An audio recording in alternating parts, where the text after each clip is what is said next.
America. So these have more money than some countries, guys. Yeah. But they still want you to pay to go and everything.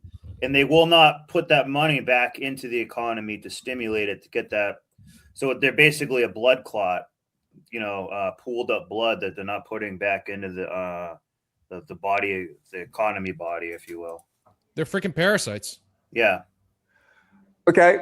But it's not just rich people. It's everyone in the American elite. Okay. Most of them are graduates of the elite universities. Okay. So this is an article in Nature, and they looked at all the elite in America. And what they discovered is most of them went to certain schools, the elite universities. And this is what's causing a lot of political conflict in America today. All right, so let's just look at what they found. The red is Harvard graduates, okay? The green are Harvard plus Ivy League. And as you can see, Harvard is everywhere. Even among generals, admirals, there's Harvard people, okay? They dominate in terms of philosophers and professors, but they're everywhere. The philosophers is garbage because they're just telling you what you think philosophy should be. So they kind of are able to monitor those institutions and say, these are the people too that also control where a lot of the studies go to scientific grants and stuff. So they'll study complete dog shit that doesn't really do anything. The scientific funding. These are the people who push all the global warming studies, all that. If you have a global cooling study or something like that, they will not fund you. Even Pulitzer Prize winners, billionaires, New York Times bestselling authors,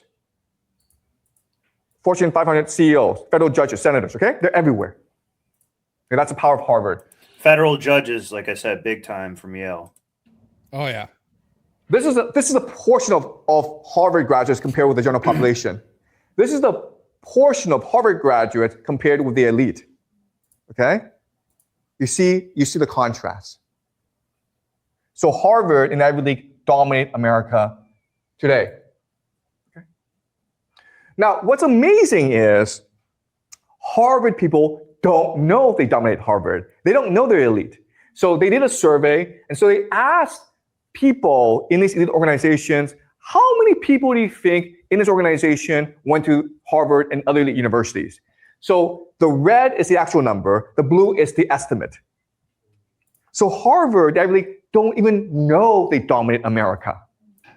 Okay? And you ask them, like, no, it's conspiracy theory. No, you're spreading conspiracy theories. We're just average people. There's no way Harvard controls America. All right? Now, as I mentioned, at Harvard, Professor Zhang is highlighting a key psychological quirk. The elite are so insulated they may not even perceive their own dominance. What are your thoughts on this? Drop them in the comments below. Just going to Harvard is not enough. You have to join.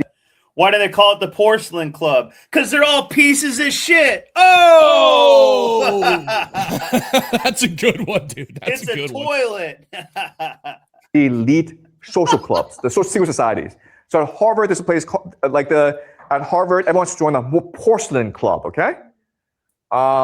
At Princeton, it's the Ivy Club. Okay? These are secret societies. Oh, they're not really secret, but they're senior societies, okay? They're clubs that everyone wants to join. At Yale, it's Skull and Bones.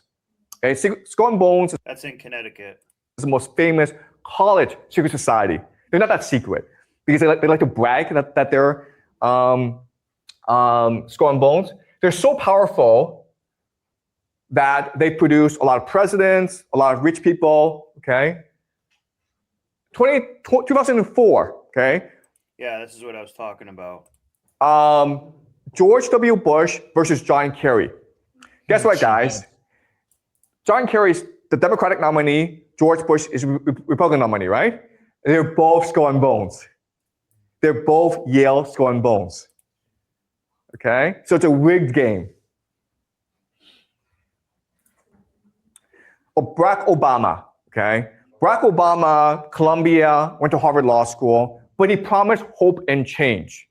He told people in 2008 that the game is rigged against them, that he would be their champion, that he would make America more fair.